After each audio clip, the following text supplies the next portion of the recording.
बिस्मिल्लाहिर्रहमानिर्रहीम। अस्सलाम वालेकुम नाज़रीन, आप यूट्यूब चैनल देख रहे हैं। मैं इमरान खान हूँ। जनरल बाजवा के हवाले से फिर खबरें आ गई हैं और जब भी खबर आती है फिर बहुत सारे सवालात पैदा हो जाते हैं। वैसे इंटरव्यूज़ नहीं देने चाहिए रिटायरमेंट के बाद अफसरान को।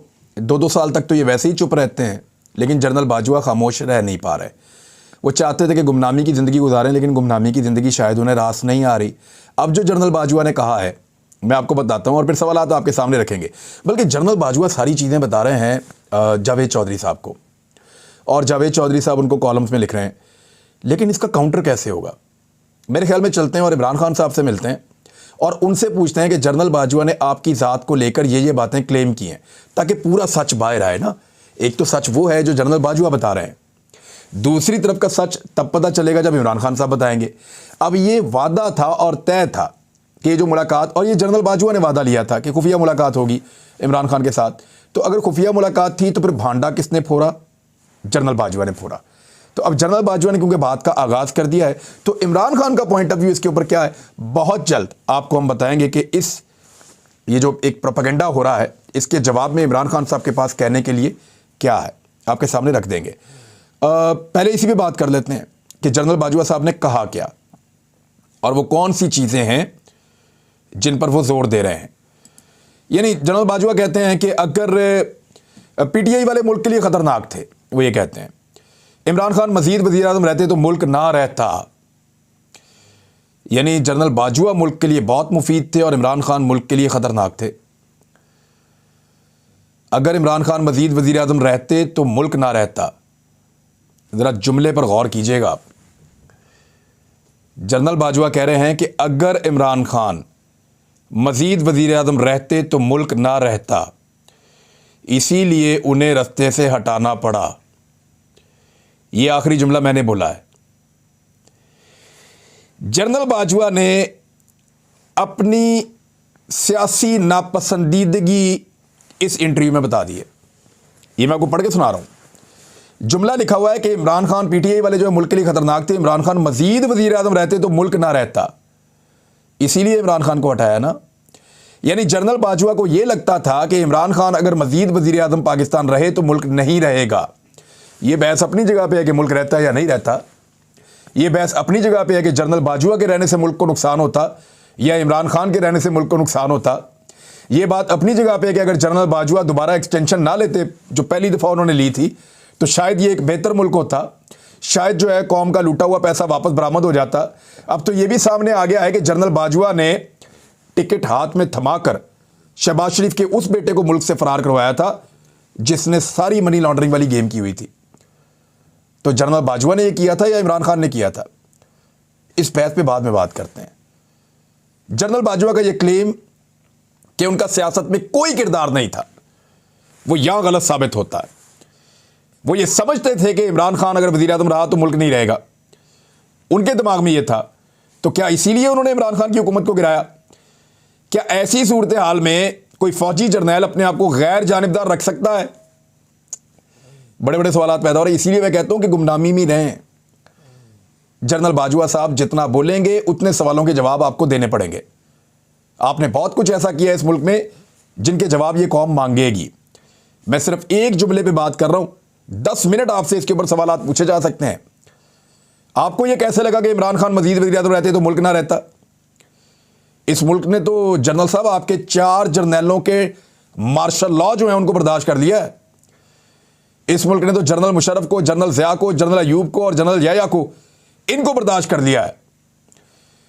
इस मुल्क ने तो ऐसी ऐसी तबाहियां बर्दाश्त की हैं एस्टेब्लिशमेंट के हाथों जो यहां फेरी गई हैं, उसके बावजूद यह मुल्क आज रह रहा है।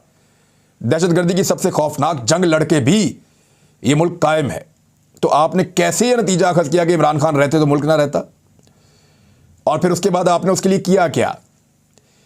फिर कैसे हो सकता है कि आप इमरान खान को ना निकालते क्योंकि मुल्क खतरे में था? फिर तो आपको निकालना पड़ना था।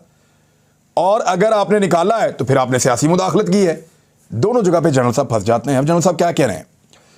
इन्होंने एक और बात की कि मैंने इमरान खान को अदम एतमाद के बाद मैसेज किया कि प्राइम मिनिस्टर आप सिर्फ एक मैच हारे हैं, सीरीज अभी बाकी है, आपका और हुकूमत का फ़र्क सिर्फ 2 वोटों का है। अच्छा, ये वो आदमी बता रहा है जावेद चौधरी साहब को जिस आदमी की अपनी सारी की सारी फौजी क़यादत के सामने बैठ के इसी शख्स ने तकरीर करते हुए क्या कहा था?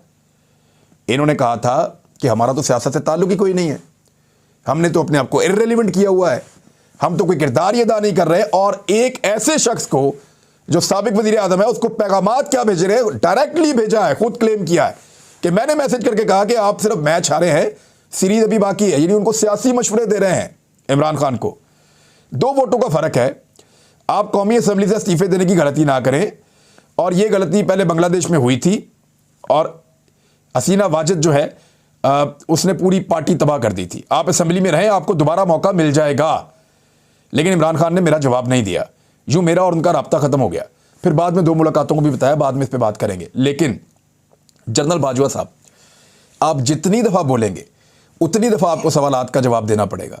यानी आप अपने आप को सियासत से बाहर बता रहे थे, आप मुलाकातें भी कर रहे थे खुफिया, आप मुलाकातें करने के अलावा आप मैसेजेस भी कर रहे थे इमरान खान को, जिनका जवाब इमरान खान नहीं दे रहे थे। तो फिर आप तो पूरी तरह सियासत में इन थे। फिर आपने ये राय कैसे कायम की कि इमरान खान रहा तो ये खुदा न खास्ता मुल्क नहीं रहेगा? भाई, मुल्क गलत फैसलों की वजह से ख़राब होते हैं। मुल्क कभी भी सियासी जमातों की वजह से नहीं टूटते, ना ख़राब होते हैं। इससे पहले जब बांग्लादेश अलग हुआ तो वो भी जो गलती थी वो पाकिस्तान की इस्टेब्लिशमेंट की थी, और जो असल में लोगों की सियासी एक वाबस्तगी एक पार्टी के साथ थी, जो अक्सरियत में थी, उनकी बात नहीं मानी गई। अब तारीख में हर चीज़ लिखी हुई है, उससे भाग तो नहीं सकते। जनरल बाजवा ने इसको ख़राब करने की कोशिश की है, कह करके नहीं वो एक सियासी गलती थी, सियासतदानों पर डालने की कोशिश की। और वो सियासतदान भी ऐसे अजीबो गरीब हैं, बिलावल वगैरह, उनका मुंह ही नहीं खुला। भाई, निकल कर बताओगे तुम्हारे नाना की गलती नहीं है, भाई निकल कर बताओगे याया खान की गलती है, निकल कर बताओ कि वो डिफीट कैसे हुई थी। इसके बारे में कोई बात करने के लिए तैयार नहीं है, डरते हैं लगता है। अब चीफ जस्टिस ऑफ पाकिस्तान ने बहुत अहम रिमार्क्स दिए हैं, मैं वो आपके सामने रखता हूँ। सुप्रीम कोर्ट में नैब तरमीम केस की समाअत के दौरान, नैब के ऊपर जो तरमीम हुई है, NRO 2 हुआ है, वो मामले में इमरान खान साहब अदालत में गए हुए हैं, उस केस की समाअत हो रही थी। ये 3 रुकनी बेंच है जो इसकी समाअत करता है। इसमें चीफ जस्टिस ऑफ पाकिस्तान ने रिमार्क्स दिए हैं कि मुल्क में तमाम मसाइल का हल अवाम के फैसले से ही मुमकिन है। अब ये बात हम 10 महीने से बता रहे हैं, लेकिन चीफ जस्टिस ऑफ पाकिस्तान ने यह बात की है। उम्मीद है कि शायद सिस्टम को अब समझ आ जाए। नैब कवानीन में तरमीम के केस में दौरान समाअत चीफ जस्टिस उमर अता बंदयाल साहब ने कहा कि आम इंतखाबात का जिक्र करते हुए उन्होंने कहा कि मौजूदा हुकूमत के क़याम को 8 माह हो चुके हैं, वैसे तो अब 10 माह होने वाले हैं। इलेक्शन कमीशन ने स्पीकर रूलिंग में कहा था कि नवंबर 2022 में आम इंतखाबात कराने के लिए तैयार हूं। यह इलेक्शन कमीशन ने वादा किया था, नवंबर 2022 में इंतखाबात हो जाएंगे। चीफ जस्टिस ने रिमार्क्स दिए, और आपको पता है कि क्यों अदालत ने फौरी तौर पे इन सारी चीज़ों को, एक प्रॉब्लम हो गई थी, वो ये हो गई थी कि इलेक्शन कमीशन ने वहाँ पे आके इनकार कर दिया था किसी कहने के ऊपर कि जी मैं तो इंतखाबात करवा ही नहीं सकता, मेरी तैयारी नहीं है, लेकिन मैं नवंबर में करवा सकता हूँ। और ये तय था कि दिसंबर के अंदर जो है वो इंतखाबात नवंबर दिसंबर में हो जाएंगे, अंडरस्टैंडिंग थी एक। लेकिन फिर क्योंकि उस वक्त इंतखाबात नहीं हो सकते थे तो सिस्टम को चलाना पड़ा। तो अब वो वाली बात याद दिला रहे हैं चीफ जस्टिस ऑफ पाकिस्तान। नवंबर 2022 में आम इंतखाबात कराने के लिए तैयार हूँ, ये इलेक्शन कमीशन ने कहा था। चीफ जस्टिस ने रिमार्क्स दिए कि मौजूदा पार्लियामेंट दानिस्ता तौर पर नामुकम्मल रखी गई है, मौजूदा पार्लियामेंट से होने वाली कानून साजी भी मुतनाज़ हो रही है, मुल्क में तमाम मसाइल का हल अवाम के फैसले से ही मुमकिन है, यानी इलेक्शन होना चाहिए। मुल्क की सबसे बड़ी सियासी जमात के सरबराह, उसने नैब तरमीम चैलेंज कर रखी हैं। मुल्क में शदीद सियासी तनाव और बहरान है। पाकिस्तान तहरीक इंसाफ ने पहले पार्लियामेंट छोड़ने की हिकमत अमली अपनाई, PTI ने पता नहीं क्यों फिर पार्लियामेंट में वापस आने का भी फैसला कर लिया। चीफ जस्टिस ने रिमार्क्स दिए कि दरख्वास्त गुजार इमरान खान कोई आम शहरी नहीं है। इमरान खान के हुकूमत छोड़ने के बाद भी बड़ी तादाद में अवाम की पुष्ट पनाही उन्हें हासिल रही है। अदालत भी कानून साजी में मुदाखलत नहीं करना चाहती। अदालत ने कोई अज खुद नोटिस नहीं लिया, बल्कि नैब तरमीम के खिलाफ दरख्वास्त आई हुई है। चीफ जस्टिस साहब ने कहा कि अदालत इससे पहले भी एक बार अपने फैसले पर अफसोस का इजहार कर चुकी है। अब जुनेजो साहब का मामला शायद वहाँ पर डिस्कस किया गया कि ईमानदार वज़ीर आज़म से 58(2)B की नज़र हो गए। उन्होंने रिमार्क्स दिए कि अब इमरान खान असम्बली में नहीं है और नैब तरमीम जैसी कानून साजी मुतनाज़ हो रही है। इस केस में इमरान खान का हक़ दावा होने या ना होने का मामला बनता ही नहीं है। यानी ये तो मामला बिल्कुल क्लियर है कि आप ये कहेंगे इमरान खान इस पर दावा कर सकते हैं या नहीं कर सकते, वो एक्चुअली कर सकते हैं, क्योंकि नैब तरमीम जो है वो इस तरीके से की गई हैं कि तमाम जो मुजरिम हैं उनके केसेस माफ़ हो रहे हैं। वफाकी हुकूमत के भी वकील थे वहाँ पे, मखदूम अली खान, उन्होंने अपने दलाइल में कहा कि तारीख में कभी नहीं हुआ कि सियासी बाजी हारने के बाद कोई शख्स पार्लियामान से निकलकर अदालत आया हो। इस तरह सियासत को अदलिया में और अदलिया को सियासत में धकेला गया है। वो ये कह रहे हैं कि इमरान खान साहब अदालत में क्यों आ गए हैं, पार्लियामेंट के अंदर थे, वहाँ से निकल के अदालत में आ गए हैं। तो अब इसके ऊपर जस्टिस मंसूर अली शाह ने जवाब दिया। उन्होंने फरमाया कि एक शख्स जब अकलियत में है और उसके हुकूक मुतासिर होंगे तो वो अदालत के सिवा और कहाँ जाएगा। जो भी ज़रूरी है इसका फ़ैसला अवाम को करने दें। यानी अदालत की तरफ से बारहा आज ऐसा लगता है कि ये जहन साजी है अदालत में कि अब पाकिस्तान का जो मेन मसला है उसका हल इंतखाबात के अंदर है। पाकिस्तान में इंतखाबात होने चाहिए और इंतखाबात ही इन मसाइल का हल है। वकील ने यह भी मामला उठाया कि एक शख्स एक नशस्त से इलेक्शन लड़ सकता है, इमरान खान क्यों ज़्यादा से लड़ते हैं। तो इस पे ये कहा गया कि जुल्फ़िकार अली भुट्टो ने भी एक से ज़्यादा नशस्तों से इलेक्शन लड़ते हैं, वैसे शहबाज शरीफ भी लड़ते हैं, नवाज शरीफ भी लड़ते हैं, सारे ही लोग जो हैं बड़े लीडर्स वो एक से ज़्यादा सीटों से इलेक्शन लड़ते हैं। उसकी दो वजूहात है, एक तो वो साबित करना चाहते हैं कि वो पूरे मुल्क में मकबूल हैं, और दूसरा वो डरते भी हैं कि अगर एक आधी हार गए तो दूसरी से वो जीत जाएंगे, तो इस तरह कामयाबी हो जाएगी। वफाकी हुकूमत के वकील मखदूम अली खान ने कहा कि 40 साल पहले एक बैनुल अक़वामी अखबार में आर्टिकल लिखा था। आर्टिकल के मुताबिक लोग सियासतदानों को अपनी पहचान चाहते हैं, ना कि जजेस से हुकूमत करवाना चाहते हैं। अदालत हुकूमत ना करे, ये उन्होंने एक अदालत के अंदर मामला उठाया।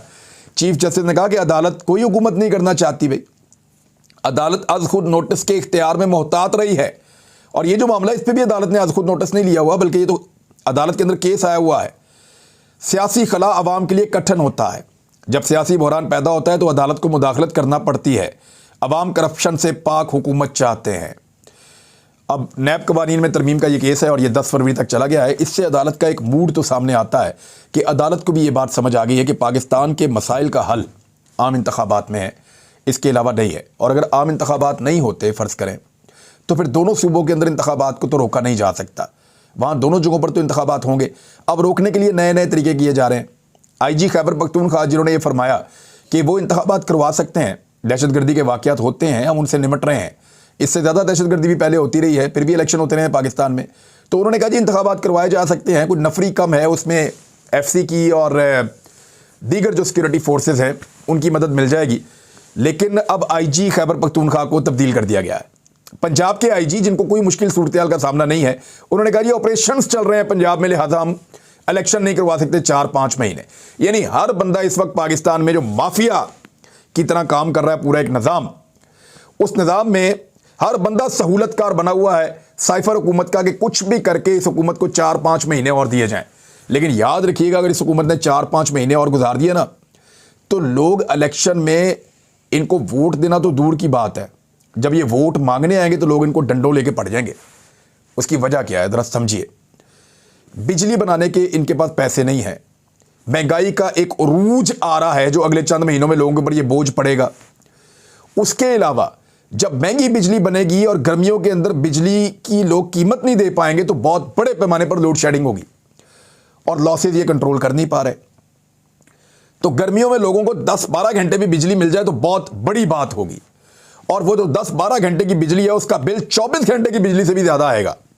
तो फिर लोग इनको किन अलकाबात से और किन अल्फाज में याद करेंगे, आप इस बात को ज़्यादा बेहतर अंदाज से समझ सकते हैं। अब वज़ारत दाखिला भी ये कह रही है कि फ़ौज इंसदाद दहशतगर्दी और मरदमशुमारी में मसरूफ़ है, इंतखाबात के लिए सिक्योरिटी की फराहमी मुमकिन नहीं है। यानी सारी की सारी फ़ौज इसी काम पर लगी हुई है, ये तो नहीं हो सकता। बहुत बड़ी तादाद में फ़ौज है और जब इंतखाबात होंगे तो यही फ़ौज वहाँ पे ड्यूटी कर रही होगी, और फ़ौज को आता है इन मामलात में ड्यूटी करना, वो कर लेंगे। और ये वाली मरदमशुमारी जो है ये पता नहीं कब काम आएगी। ये जो इंतखाबात है ये पुरानी मरदमशुमारी के ऊपर करवाए जाएंगे। सदर पाकिस्तान जिन्होंने एक लेटर लिखा है, उन्होंने इमरान खान साहब से भी मुलाकात की है जमान पार्क में, और इमरान खान साहब के साथ उन्होंने मुलाकात में मुल्क की सियासी सूरत हाल जो है उसके ऊपर बातचीत की है। एक्चुअली तो वो जो भी डेवलपमेंट्स हैं वो आपस में डिस्कस कर रहे हैं, क्योंकि इससे पहले जो इमरान खान साहब की मुलाकातें हुई थी जनरल कमर जावेद बाजवा से उनकी दरख्वास्त पर, वो ऐवान सदर के अंदर ही हुई थी। और सदर आरिफ अलवी बहुत इम्पॉर्टेंट शख्सियत हैं इस वक्त क्योंकि उनके पास आईनी तौर पे कुछ इख्तियारात हैं जिन्हें वो इस्तेमाल कर सकते हैं। वो किसी भी वक्त शहबाज शरीफ को एतमाद का वोट लेने का कह सकते हैं, वो किसी भी वक्त जो है वो आइन की खिलाफ वर्जी करने पर एक्शन ले सकते हैं। और क्योंकि आइन की लगातार खिलाफ वर्जी हो रही है, आइन की खिलाफ वर्जी जो है वो इलेक्शन कमीशन भी कर रहा है, आइन की खिलाफ वर्जी जो है वो बाकी इदारे भी कर रहे हैं। इंतखाबात की तारीख देना गवर्नर्स की भी जिम्मेदारी है और इलेक्शन कमीशन को फौरी तौर पे 2 सूबों में इंतखाबात अनाउंस करने हैं और सदर पाकिस्तान उस पर बहुत कलीदी रोल प्ले कर सकते हैं। लिहाजा इमरान खान साहब से मुलाकात जो है वो उनकी बहुत अहम है। अब उस मुलाकात में क्या हुआ ये बातें बाद में खुलेंगी, लेकिन फिलहाल एक मुलाकात हुई है। इलेक्शन के हवाले से शहबाज शरीफ को मिले हैं जी PMLN के लोग और उन्होंने हाथ खड़े कर दिए। उन्होंने कहा कि मियाँ साहब ये महंगाई हमारी जमात को इंतखाबात के अंदर बहा कर ले जाएगी। आप आज इंतखाबात करवा लें, 6 महीने के बाद करवा लें, हमारे पल्ले कुछ नहीं बचा। ये अंदरूनी कहानी है। शहबाज शरीफ साहब से मुख्तलिफ लोग मिले हैं PMLN के और जो ज़राए हैं वो ये बता रहे हैं कि महंगाई के सताए अवाम के दिली जज्बात वज़ीर-ए-आज़म तक पहुँचाए गए हैं। अरकान ने कहा कि अवाम महंगाई, बेरोज़गारी और गिरती हुई मईशत के मसाइल की वजह से बेइंतहा परेशान है। अगर इंतखाबात हुए तो पार्टी को महंगाई की मौजूदा लहर बहा कर ले जाएगी। शहबाज शरीफ ने कहा कि मुल्क में महंगाई की लहर का अंदाज़ा है। माशी सूरत-ए-हाल वाकई बहुत ज़्यादा ख़राब हो चुकी है। इस माशी सूरत-ए-हाल में समझ नहीं आ रही कि क्या किया जाए। और फिर उन्होंने कहा कि इमरान खान की गलतियां हम भुगत रहे हैं। तो मैं दोबारा आपको याद दिला दूं कि इमरान खान साहब ने 40 दिन तक पेट्रोल 10 रुपये सस्ता बेचा है। मियाँ साहब आप 2 महीने तक पेट्रोल 20 रुपये महंगा बेच देते, नुकसान पूरा कर लेते। ये कैसे हो सकता है कि इमरान खान ने 40 दिन तक 10 रुपये सस्ता पेट्रोल बेच के मईशत को इतना तबाह कर दिया है कि आपने 3 गुना कीमतें बढ़ा के चीज़ों की 1 साल के अंदर आप वो नुकसान पूरा नहीं कर पाए। लोग बेवकूफ़ नहीं हैं। इलेक्शन आने दें, लोग आपको बताएंगे। और वैसे भी इलेक्शन में जाने से आप जो डर रहे हैं, इसी से लोगों को आइडिया हो गया। अब तक के लिए इतने, अपना ख्याल रखिएगा, अपने चैनल का भी। अल्लाह हाफ़िज़।